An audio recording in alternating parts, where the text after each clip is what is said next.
Robin, followed by Bloody Arches Moran and Stephen Miller. And I Hello. go right into space. Hello. You're clapping for us. You actually don't care at all that we're here. Well, I'm just surprised. All of a sudden, the seats got filled. Yeah, go figure. There's no algorithm that can explain that. The feet got filled. The feet got filled. Well, for those of you that just got here, I'm Rob. This is Rich. This is my band, Loud and Swing. And you know what they're thinking? Get on with the boys. Get the hell off the stage. We are just a conduit to bring to you what you really are here for. We are going to announce this and dive out of the way before the stampede. Ladies and gentlemen, America's sweetheart, Misha. He's my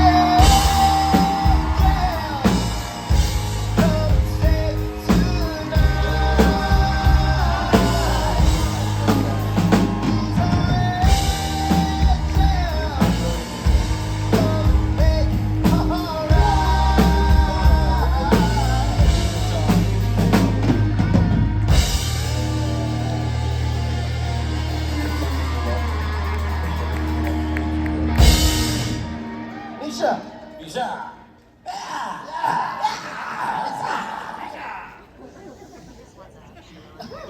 There was one woman who stood up. Yeah. Not a standing ovation, it was a standing ovator. just one. I got a standing ovator. She was standing to throw something at me and Rich to get us off stage. Well, no, Rich really set the stage for that quite nicely. He was like, and we're going to get off the stage as quickly as possible and go take a nap. Right? Your introduction was like, before you stampede us, Reed, we don't want a banter today. Well, here's the thing, because I know really when Rob and I come on to introduce you, they're like, blah, blah, blah, Rob and Rich, we want to see Misha. That's what we want. We're here for the quality, not the B, Rob and I are the B. Are we the C? B plus. Well, I B thought plus. I was C-list. No. Not in never. this room. No. You are A quality, A B minus. minus. You're high B plus, A minus. I don't think I'm talking out of school. I stick to that. High B plus, A minus, depending on what you wear. So what are we? What's that make us? B. C-ish. I mean, I think we're B minus, C. But it's all on a curve. I studied hard. It's all pass-fail. It's pass-fail. That's true. It's all pass-fail.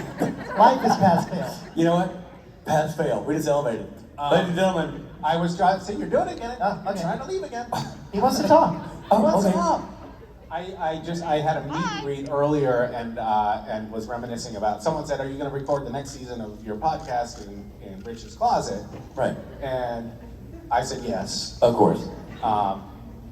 Because I know where you keep the keys. And contractually, you didn't let us move the chair or microphone, so I have to move around that every time I go change clothes. And was just thinking about how you wouldn't even know I was in there until you hear the sound from inside your closet. You're like, Misha, Right. what are you doing? And then I started reminiscing about all of the cameras that you had around your house. Yes. And all of the video footage that you presumably still have. Yeah. What did you do with that? That's for daddy time. I like to have Misha changing again.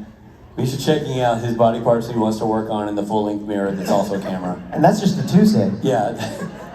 So that's just in one room of the house. I'm gonna do a whole Misha. For those of nude you who IMAX. don't know what we're talking about, I stayed. Rich was in Oregon with his family for a long stretch, and I stayed in his house, which is quite lovely, and wore his clothing and his Which was quite undergarments, icky. and stayed in his bed, which was lovely.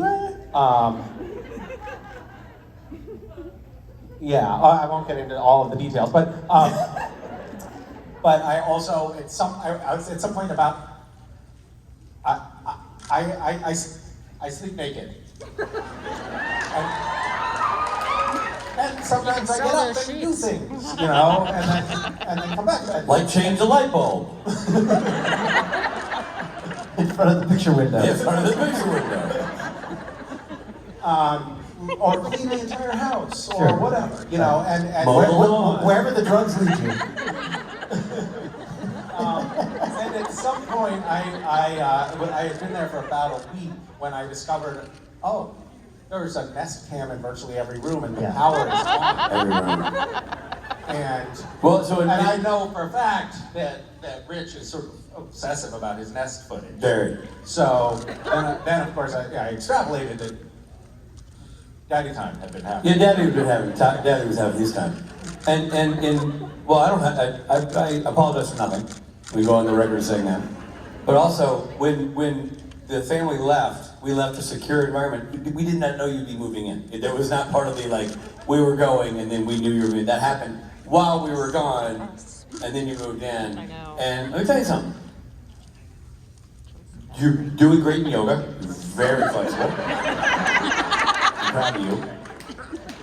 Your Russian Cossack dance is, you go very low with your knee bends, and 120 frames, that's some beautiful slow-mo. And I have to say, just because he's invited me over and we press pause, your glutes are in great shape. Great shape. Great shape. So kudos to you for a job well done. Thank you. And I hope to see mass improvements when you move into the home this summer. Ladies and gentlemen, meet your college.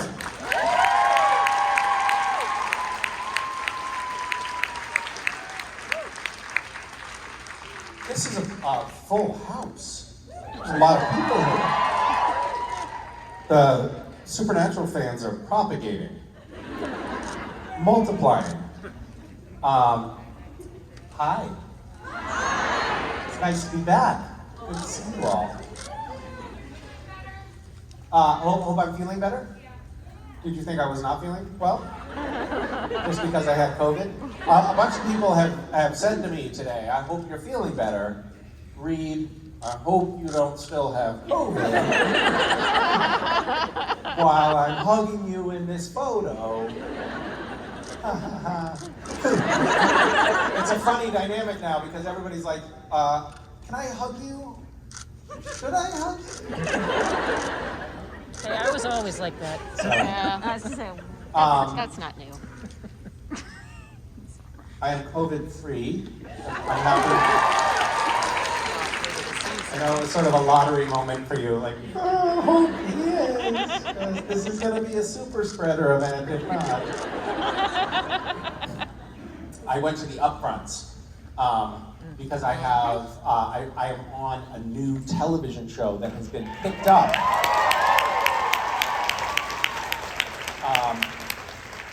Through some terrible marketing snafu, they've accidentally put me on another show. So we went to the upfronts, and Jared and Jensen were there. The CW, which is a network that there was a show that we were on in the past called Supernatural, that was also a CW show.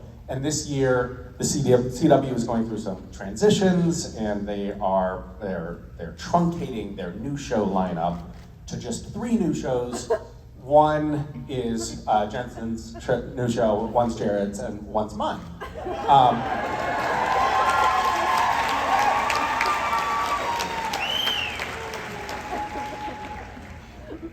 Which is sort of a tacit admission that the Supernatural was the tentpole of the network. No one has actually said that to me, but I'm extrapolating.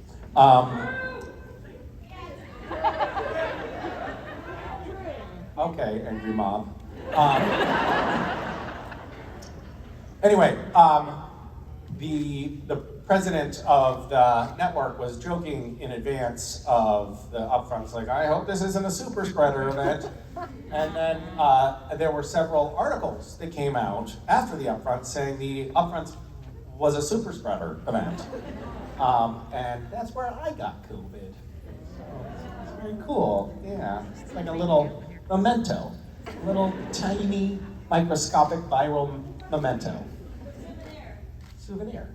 That's what I meant when I said memento. The human thesaurus over here. You could have also said souvenir. Parting gift. You really are a thesaurus.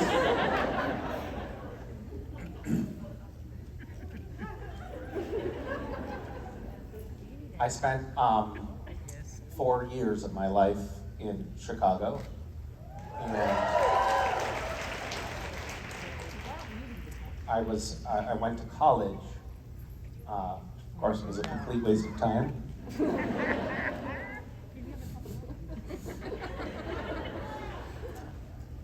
Rob's son is in the green room today, Calvin, and he is going to college in Chicago. And And I sidebarred with him, and I was like, why are you doing this, man? It's not true. Can you imagine? Like, God, kids, don't go to school.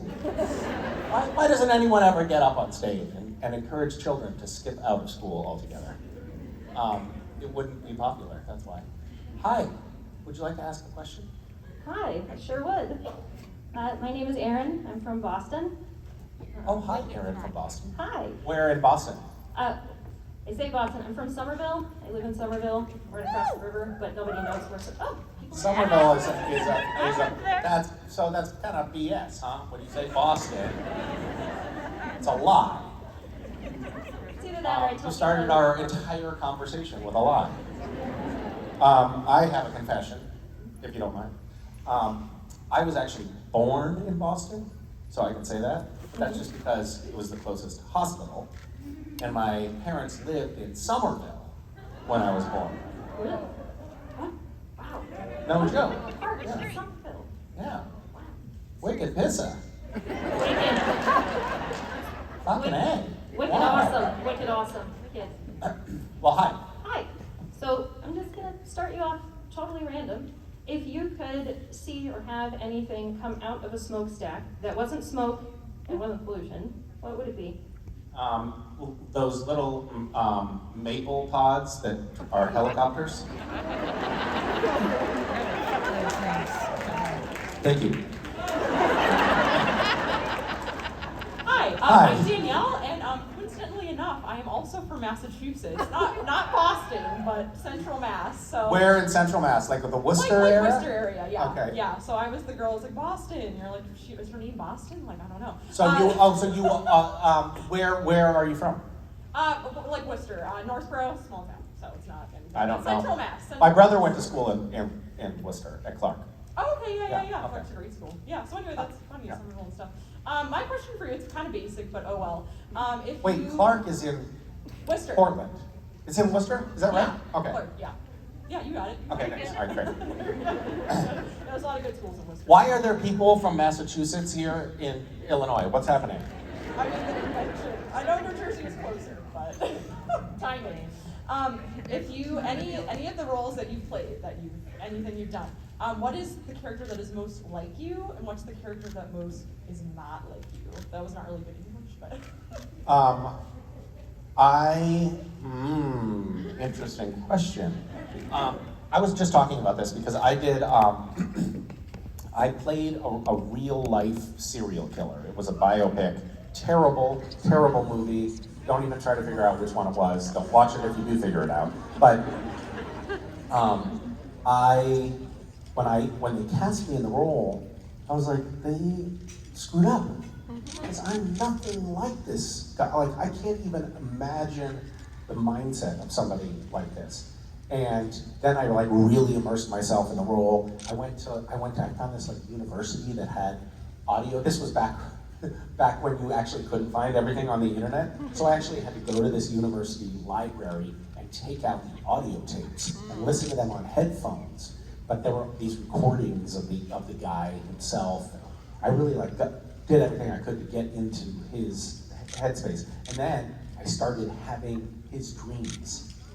Like actually dreaming as if I were this guy having a serial killer's dreams. So, and actually, ironically, I think that was the closest I've ever gotten to a character.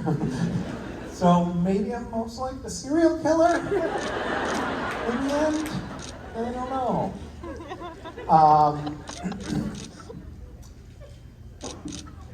Yeah, it's fun. It's a funny question because there's this weird, this weird tug that I have every time I get like this. I'm doing this new role, and I'm playing Harvey Dent, who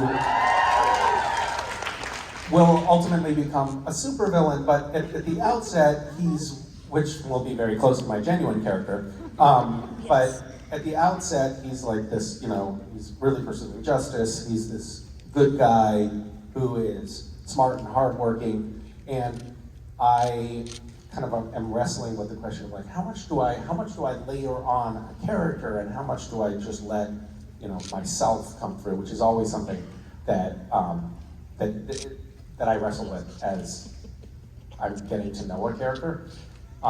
With Castiel, I think the writers had a very different idea about what that character was going to be.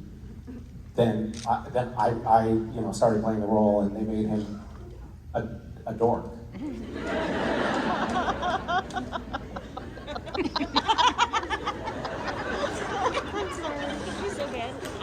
Hi.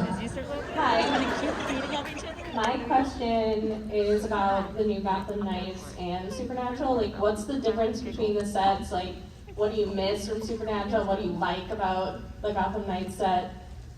Well, I haven't.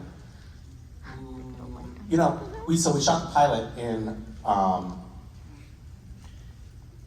Wait Toronto. a minute. Toronto. Can't remember what's a secret and what's not a secret. We're Toronto. It's Canada. Every time since I started working on Gotham Knights, every time I've gotten up on stage, I've said something that's gotten me in trouble. So I'm trying really hard to be a good actor right now. What is different is that the Gotham Knights so far is a bigger show. So there's a little bit bigger budget. There's the scope and scale of things is a little bit more epic. They're putting a lot into the post-production CGI. So like this is probably something I'll get in trouble for. So the sky, like they're doing a lot of CGI of the skyline to sort of create this Gotham universe that feels kind of epic in scope. But that's like the sky itself will be kind of like painted in a lot of the show. On Supernatural, we didn't do that. If it was like, we were shooting a scene that's supposed to be summer in Kansas and it's snowing. We're like, well, whatever, it's snowing in Kansas. It's summer. Whatever, it's Supernatural and nobody's actually watching this sober anyway, so it's fine. But as like this show at the outset is just the scope and feel of it is a lot bigger. I mean, I think the fact that there's we have 8 series regulars on the show or something. I should know that number. But on Supernatural, when I joined, there were 2 series regulars, and the scope of the show was often more intimate and small, and we spent a lot of time in a motel room, whereas in Gotham Knights we'll probably spend a lot of time in this expansive interior set that is the Batcave. So it's different. They're also kind of working in this weird anachronistic, which means out of time. It's like kind of the. Thank you. That doesn't really what that word means, by the way. I'll look it up. But it's like it's not quite fixed in any specific time. It's like, or it feels like it's maybe 20 years ago, sort of. But it's got like a weird kind of combination between Gothic and early 2000s and like pseudo cutting edge technology vibe. It's kind of its own little universe, which is another thing in Supernatural that I don't think that we had to create. It was like we're in this world, whatever this reality is, and now we're creating something that's the whole show is taking place in sort of an alternate reality, which is kind of cool. Thanks. So I Hi. know you've been asked this before, but what's the worst prank out of all the years that Jared and Jensen has pulled on you? Well, the worst prank. Well, I would say we'd probably been working together for about 10 years. And this was sort of like spread out over a period of maybe 6 or 8 months where they were pretending to be my friends. And then at the end, I was like, oh, you guys got me. When I realized they hated me. Oh, no, that didn't really happen. I did that to them. Um,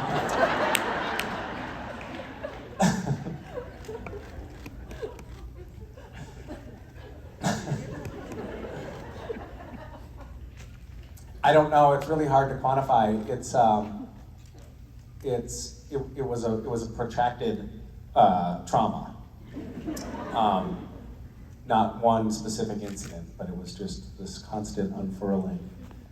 The uneasiness that I had over time, the feeling of dread that I had every time I pulled onto the studio lot,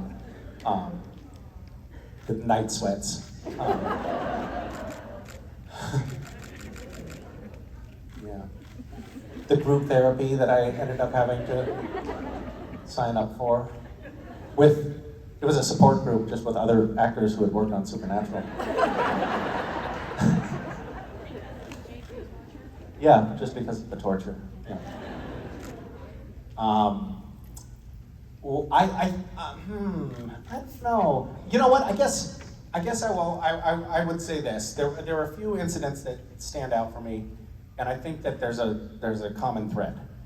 And I'll tell you what it is in a minute, but I'm not going to tell you at the outset because then it would ruin the story. So there was this one time, and I've told the story many times, so I'll make it short. But it was the episode my Bloody Valentine. We're in this room, and I'm walking up to this stainless steel table that has some human hearts on it, and approaching Sam and Dean. And I walk up to the table, and in the scene, every time I get to the table, there's something under the table in my crotch. And it's Jared with a broom handle, or Jared is very good at just lifting up one leg, which is something he deployed so many times. Because if the camera is on, both of us, but it's framed here, and he can keep his torso still while lifting a leg into my crotch, then he can make it look like I can't do the scene. It's maddening. Anyway, that kept happening over and over again, and I was like delivering a line to Jared, and then I would laugh, and the director was just seeing my face in the other room. Was like, Misha, can you please pull it together? We're running out of time. And then Jensen said, Misha, don't deliver the line to him, just deliver the line to me. And I was like, thank you. And then I delivered the line to him, and I said the line to him, and he goes, he winks and gives me a kiss, like kissy face. And that bait and switch where he's like, oh, I'm your friend. But then he also gets on the bandwagon. The same thing happened when I was directing. Jared pied me in the face. The entire crew had stopped what they were doing and actually just turned the cameras onto me because they were in on it too. It was like a collective sabotage. And then Jensen was like, oh man, that was too much. I'm sorry, here's a t-shirt out of my trailer, help me get cleaned up. And then we walked off the stage and Jensen pied me. Those are the real traumas. When you think it's someone looking out for you and then they get you. So glad that show's over.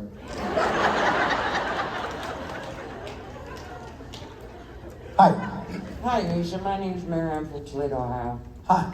Thank you. I wanted to know, out of the 100% questions you've ever been asked, what percentage have you actually answered? What percentage have you just told a story around? And what percentage are you just an ass? Well, I'm going to start with the last category first. That's 100.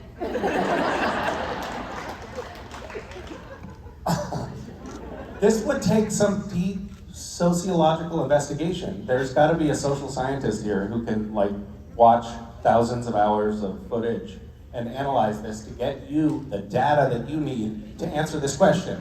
Because it sounds important, really important. I have reflected, because I spend a lot of time on stage, and I have gone home and I have reflected, Misha. So this falls into the telling a story percentage. Is this a story though? This is a gray area. I go home, it's like I'm a little bit in the abstract right now, right? Am I being an ass? Am I? Or are you? So then I thought, so I've gone home and I thought, you know what, Misha, like you spent all this time, these poor people are in the audience, some of them paid good money. Who are the other people? The ones that paid bad money? And I should say something of meaning, something with real heart in it. But I would have to have a heart to do that, and that's not going to happen. So now we're stuck in this terrible cycle of, why are you here? I'm sorry. Well, it's good though. It's nice to have an occasionally analytical question like that. Appreciate it. Did you say good luck? I'll think about it. No. No, you will leave and I will never think of it again. Hi. Hi, Misha. I'm Amber. Hi, Amber. I noticed watching the Gotham Nights trailer that your Harvey Dent voice sounds very similar to Cass. And so I was wondering if that was a choice that you made, or is it just kind of second nature for you to fall into that? And does it hurt your vocal cords still? I you didn't really sound like Cass. It wasn't quite Cass. It did kind of, yeah. No, I disagree with you. I think you're lying. It doesn't sound like this voice. What? It doesn't sound. Was what? I don't know. Something about a frog? I will prove you wrong. When you watch the series, I think you'll see that it is not a Cass voice. You don't sound like this. It might be just automatic now. When I'm in front of a camera, I'm like,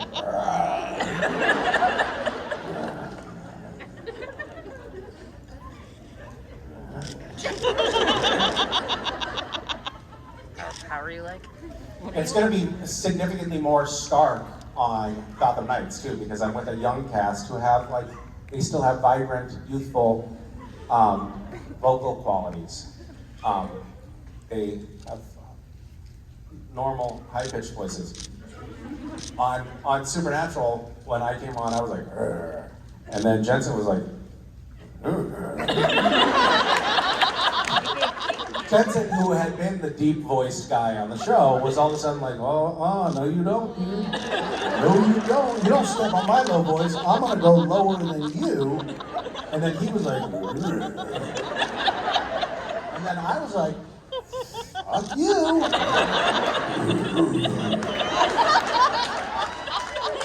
And then Mark Shepard came along and he's like, hello boys.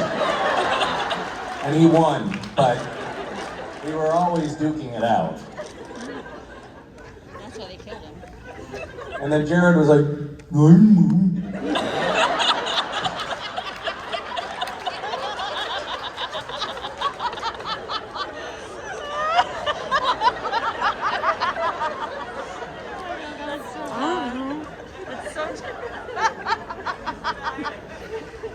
Do I talk first? Do you talk first? I don't know what to This is an awkward, Okay, I thought you were gonna say it's an hi. awkward Okay. first date. I Hi. will say hi. Hi. I'm sorry, now Misha. I cut you off. Hi. My name's Kathy. Kathy, thanks for taking this conversation by the horns. Okay. Yes. This is my first con. Oh, really? Yep. Well, congratulations. How's it going for you? Oh, well, much more amazing at this moment. What was it that caused you to make the decision to do this? How did you become this desperate? Wait, what? What brought you here? Okay, well, How do you decide? Like, oh, that's what I'm going to do this weekend? I actually decided in 2019. Sure.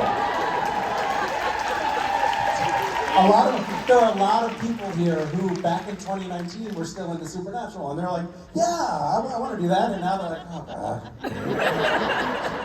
No, I'm still just as excited. So, just waited 3 years. Okay. Wow, that's amazing. 3 years. Yeah. Yeah. So, how many of you actually booked this 3 years ago?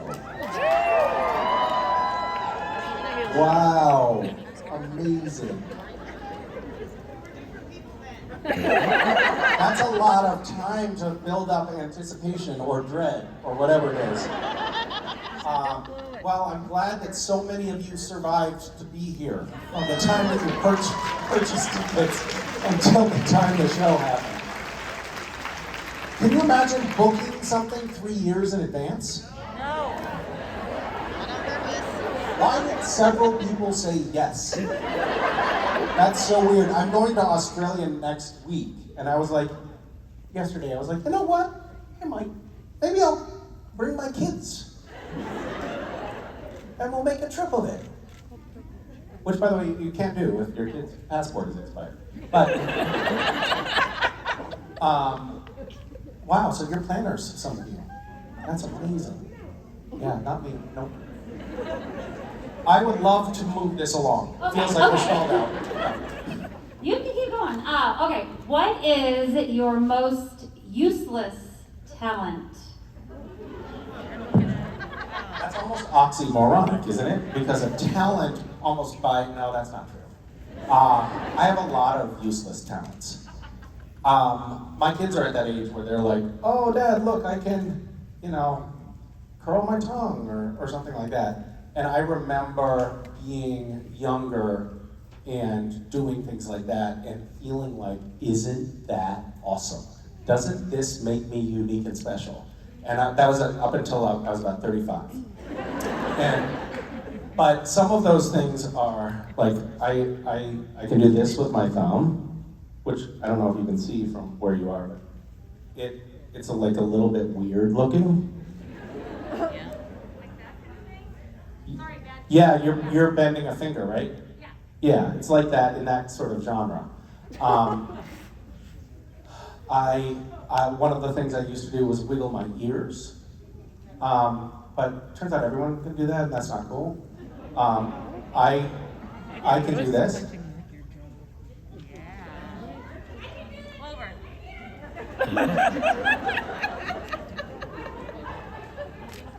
I learned by watching you. That's like those 80s drug commercials.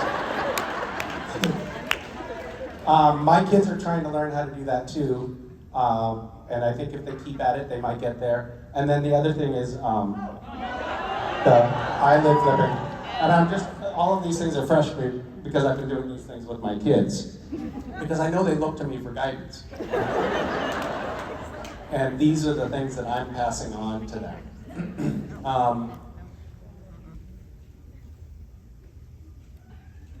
That's it. I mean, yeah. What about you? Well, It doesn't have to be in that same No, vein. That's just what came up for me. It's also a facial thing. I can move my nostrils in and out to the song Tainted Love by Soft Cell. What? I don't know. I mean, if it was on karaoke last night, maybe I could have showed it off, but nobody called me up there, so. So, is it just that song? I haven't tried other songs, but every time that one comes on, that's what I do. Is it like an automatic response? Like you're in a fugue state of some sort? Like Yeah, somebody yeah. planted a chip in your head, and when that song comes on, like the Manchurian Candidate, you're like, must move nostrils. Yeah, I don't even realize it's like a reflex, so. That's amazing. Wow. That's a true talent. And I would say that it's useful, but I can't think of how it would be deployed and useful. I'll think about that though. Unlike that other question, that's something I will think about. Yes. Hi. Hi. So my question is sort of related to your kids. You had mentioned that you had started watching Supernatural with your kids, and I've noticed that the kids have interesting takes on various subjects. What's their reaction? Have they gotten to an episode where you're in it, or are you starting from the beginning? We're starting from the beginning. Okay. So, and we only watch, one episode a week or something. So there'll be about 30 before they get to me. I'm always amazed when I meet people and they're like, yeah, I watched the whole thing in a month. I'm like, are there that many waking hours in a month? How do you do that? How much crystal meth are you doing? That's crazy.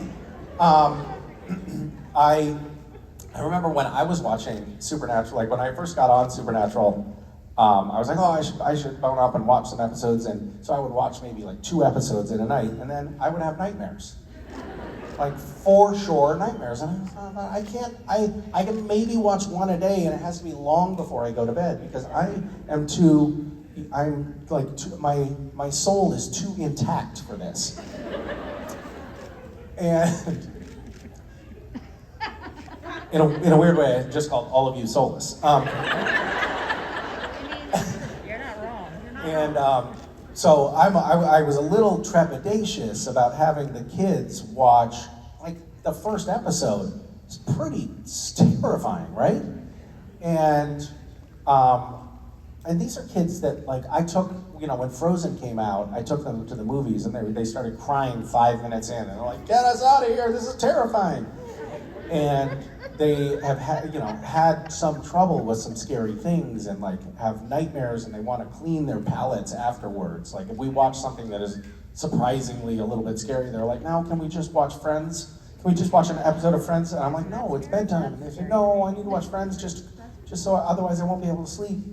And then I say, no, we'll just watch, Texas Chainsaw Massacre again. But with Supernatural, for some reason, they're just like, no, doesn't affect us at all. They have no feelings. It's really weird. I don't get it. What's their take was your question. I'll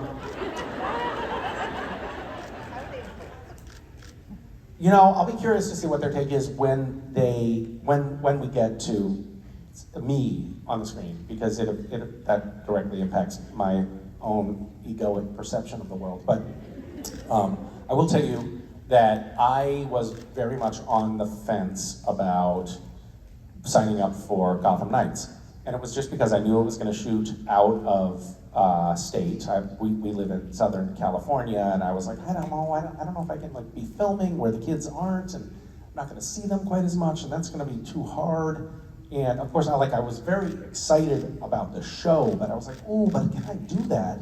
And I talked to the kids, and I said, there's this show, it's like Batman universe, it's the Harvey Dent is going to be Two-Face, and my son reads comic books, and Mason is into bats, and really into bats, obsessed with bats. There are bat posters all over her room.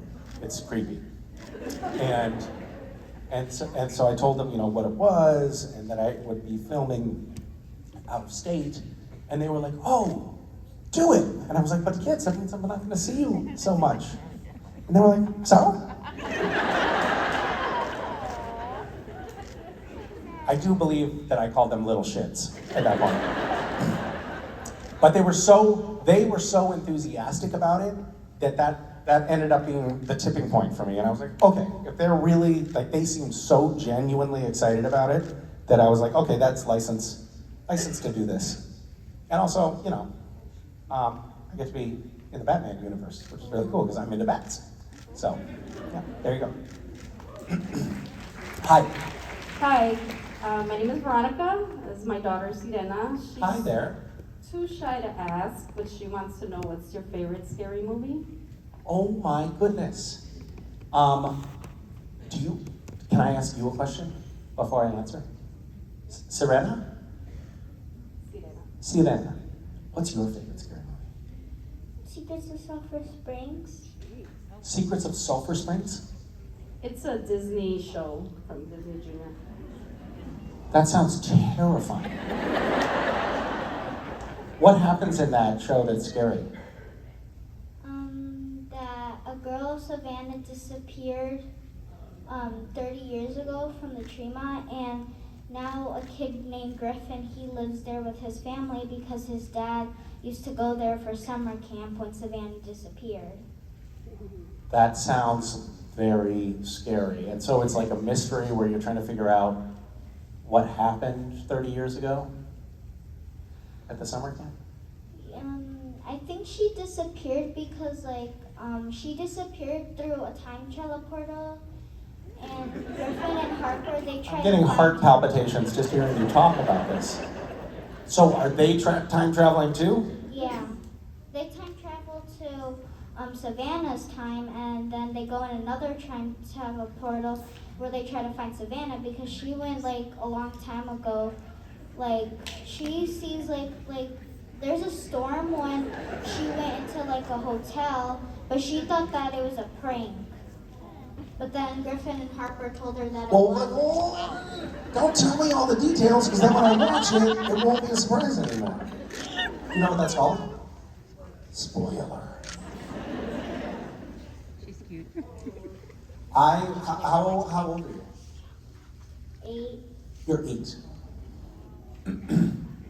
You sound like you know the story so well. You could have been one of the writers of the TV series.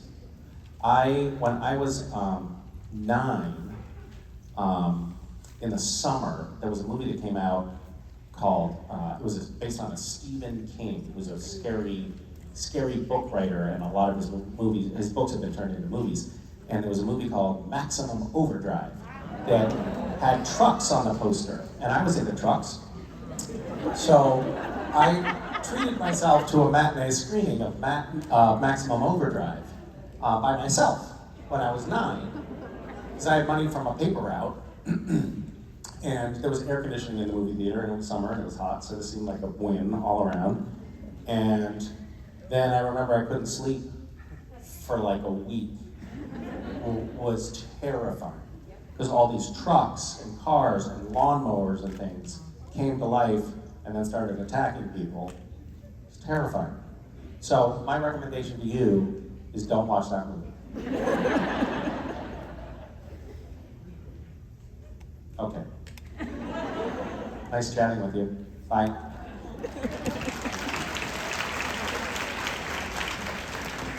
Hi, Misha. Hi. So you mentioned earlier being the veteran on Gotham Knights with a younger cast, and coming off of Supernatural, which was a show that was pretty universally praised for having such a welcoming set environment and great place to work by guest stars and other cast members on the show. Do you feel kind of a obligation or an intention to? Yeah, I know. Yeah. Like it's basically on day 1 of shooting, I let everyone know, like, this is my show.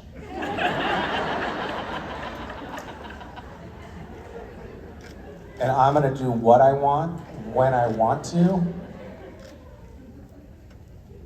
and basically fuck y'all.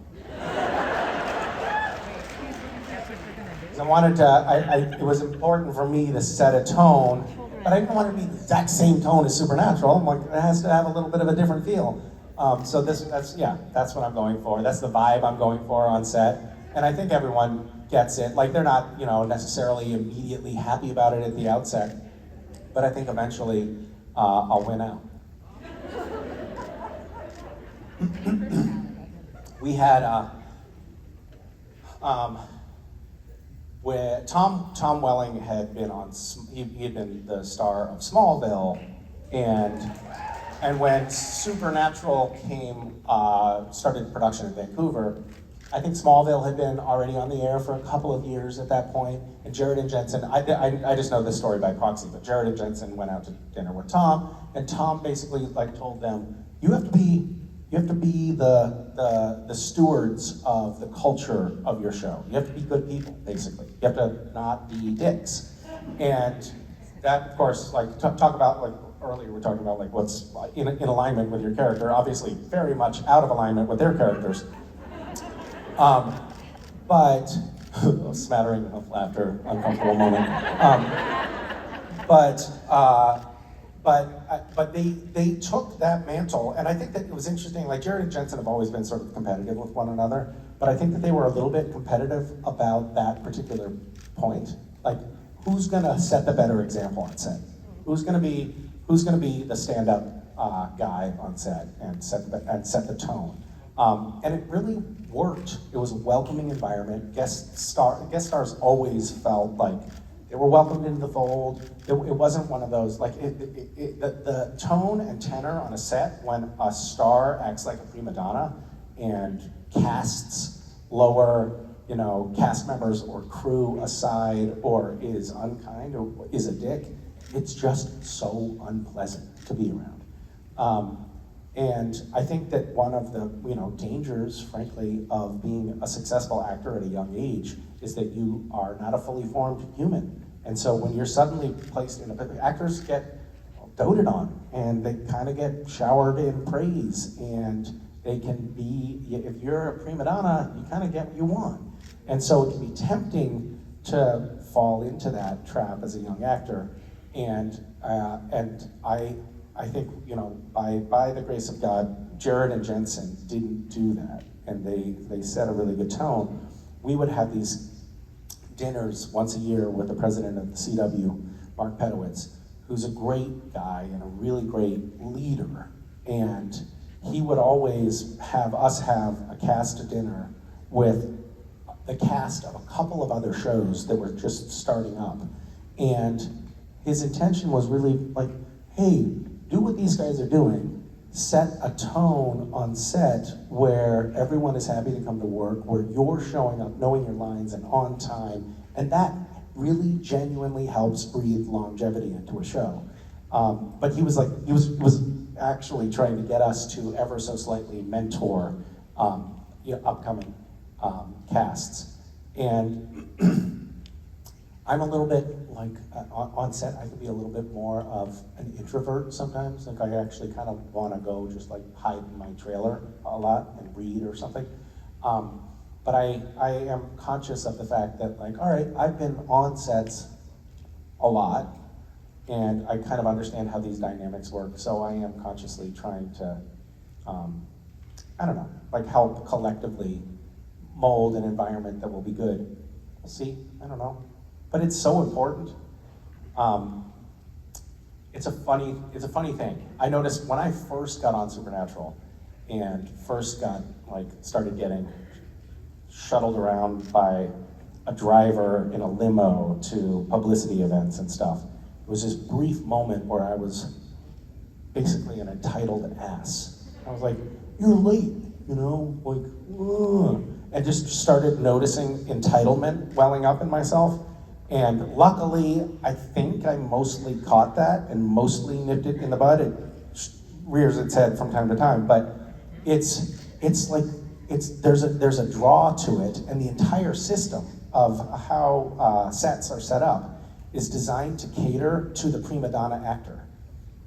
Because if they don't deal with a prima donna actor, a prima donna can just shut production down. Somebody can just sit in their trailer and stay there for hours and cost the studio tens of thousands of dollars in overtime.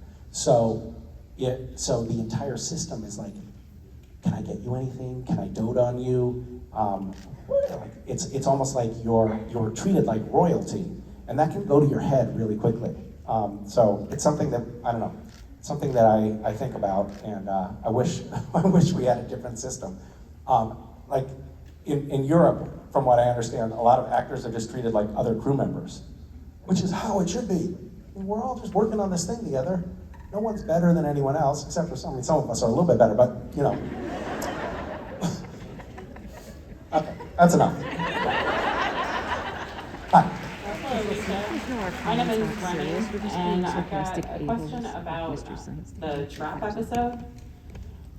When Cass and Dean were in Purgatory, what do you think that Cass's thoughts were in reaction to Dean's prayer? Yes.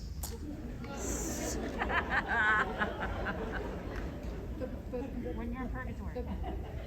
Season 15, like there was the breakup, and then before they got back in Purgatory. When you were having makeup sex. Whoa, okay. Oh my god, in the last season, it's a Bobo episode, trap, and then you're in Purgatory, Dean prays, Cass hears him. Yeah. Good try, Steph. Good try. What happened? Okay, so basically, he was really, really mad at you and blamed you for Mary's death, blah, blah, blah. And then you were all like, oh no, I'm leaving. And then you guys kept going to the flowers. It's a spot on and you were in Purgatory, and you guys got separated and you were fighting the Leviathans while Dean was like, oh no, where's Cass? And then you were like, You should do episode recaps, by the way, because I would listen to that. So yeah, basically what happens is like Dean apologizes and prays and gives this whole like confession about, oh, I'm so sorry, you're my best friend, Cass. Never should have treated you that way, and he cries about it. This would be, I'm telling you, it would be a hit, this podcast. Oh no, Cass, I'm sorry. Oh, I guess me and my cousin already have a podcast, so maybe this will have to go on. Okay, yeah, I think we should do that. Let's try it out, yeah. So anyway, it's what Cass's thoughts have been after Dean finally apologizes for treating him like crap. It's when he went fishing. Do you remember when Cass had to go fishing and like he was all on his own? It's gold, isn't it? I would listen to that. What you're encapsulating so nicely is the internal dialogue, the subtext that's going into everything, right? Which is all of, yes, I'm using that word, which is clearly all of the characters are like whiny and self-pitying. And I think that that's like the nugget that so many people miss about Supernatural. Like, these are all just whiny, insecure, clingy, needy characters, right? Oh, now I have to fish by myself.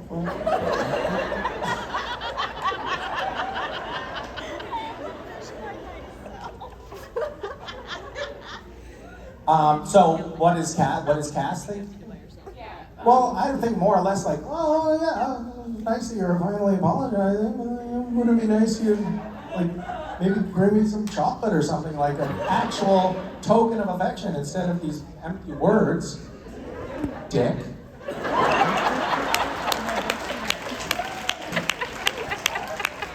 Thanks. Misha, Hi. I'm Elizabeth. Hi, Elizabeth. So I am going to quickly shamelessly plug my cousin and my sister's podcast. So she just asked you that. That's my cousin who just asked you that. How did that work out? I don't know, perfectly. Wow, that's amazing. Did you plan that at all? No, it just. Did one of you have to cut in line in order to make that happen? It's Is it just an enormous family? It's just supernatural. That's all it is. But Don't do that. they're not another Thursday podcast. So check them out. Not another Thursday. Yes. My question for you is, though, how do you think Castiel would have reacted to the fan fiction episode seeing the play that the girls did? I think probably would have said great casting. I'll tell you how I reacted. Why isn't the real Castiel in this episode?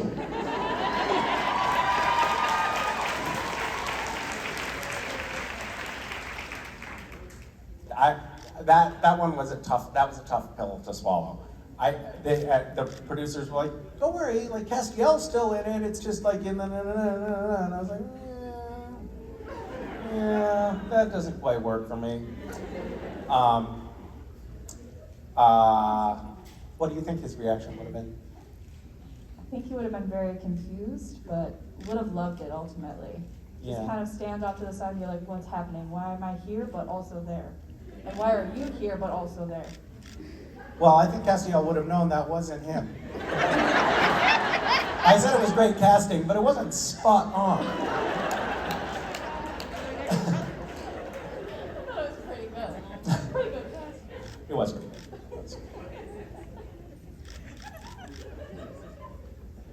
What a fun thing that we got to do all of those crazy meta episodes where we had fan conventions, and it was so great. I wonder, do some of you sometimes feel like, oh, the casting of the fans at the fan convention wasn't great, I could have done better?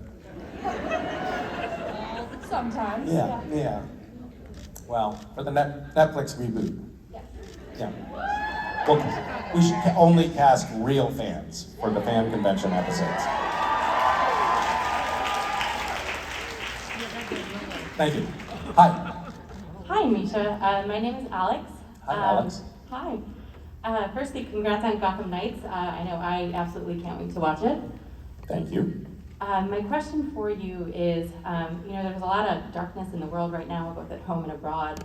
What brings you joy, and what are you most looking forward to personally and professionally this year? I am most looking forward professionally to filming Gotham Nights and the arc of my character. I'm really looking forward to seeing how that evolves. One of the things, the thing that I like most about working in television on a long arc is that you get to develop a character over time, and it'll be really cool. This particular character has some I know stuff that you don't know about the character. Sorry to lord that over you. But it's just it's a super cool backstory and a super cool evolution that we're gonna get to see. It's the kind of thing that, like, if someone was like, oh, you wanna do this like Batman show, and you were an actor, you'd say, I don't know. And then if the producers said, well, here's what's gonna happen with your character, you would say, oh yes, I definitely wanna do that. That sounds super cool. So it kind of, it almost feels like a once in a lifetime opportunity to do something really cool. So I'm excited about that professionally. And then personally, wow.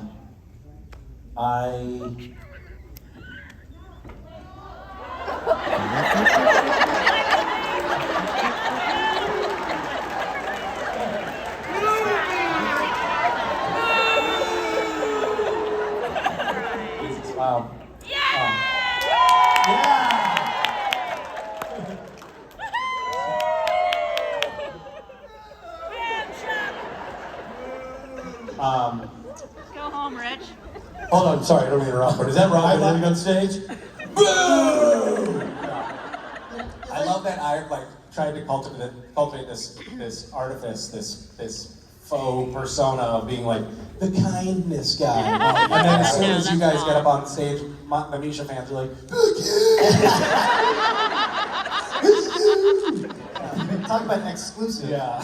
I told you guys to love everything. Okay, we would love them. To F off! We're saving the kids, but fuck the band. There's your t-shirt, everybody. Misha, how's it been, man? Have they been hanging on every word? No, I lost them for long stretches. It's true. I had to snap myself out of it. I couldn't remember what I was talking about on multiple occasions. Yeah. Excellent. You know what that's like. Oh, I do. I've had Are you excited about your new show?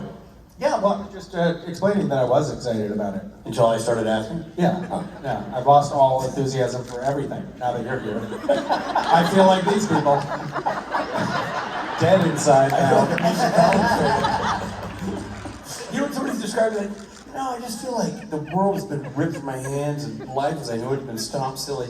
You know, like when the band takes the stage. It's that kind of feeling. The conventions, they make you feel so good about it. Like a melon baller has scooped out my soul. Mentioned our new record. Well, that was a nice image. A melon baller. It's not too much of your soul. There's no melon baller worth. Little chunks and underused. You big melon ball Who's person? thinking about melon ballers? How did that come Well, up? how do you get your melons in tiny little edible balls? By hand? You use a baller. Oh, you're believing me. You don't know high and mighty, mister. I make my own fruit leather. Let's not spring the rotator cuff. Now you know what we mean when we say Rich is a baller. Yeah, Rich is a total baller. A melon baller. I'm a melon baller, yo. I'm a melon baller, yo. Don't. Fruit salad. Fruit salad. Oh yeah, fruit salad. I'm a melon baller. And the raisin. And the guava. Who wants a guava? Is there a way to... Ladies and gentlemen, Misha Collins!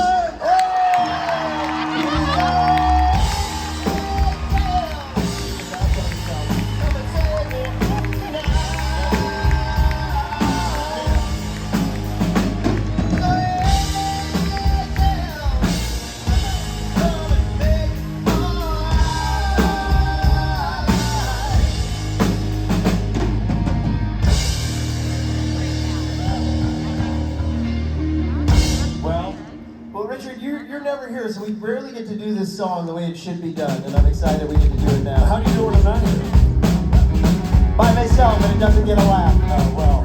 It needs two people. Yeah, because it's not a joke. It's a song. And the more of a warrior. Right. You know why? It's a costume contest. A full contact sport. It's a costume contest. Somebody's gonna die. Hey, it's back. Hey, there's your executioner. There will be no death. Unfortunately, the wheel on the guillotine just broke. Oh, damn it. Who doesn't use Sorry. Shoot. There goes the carnage. Damn it. What the kids But came for. it's still going to be a pretty badass costume contest. So, if you want to see it, Kill it.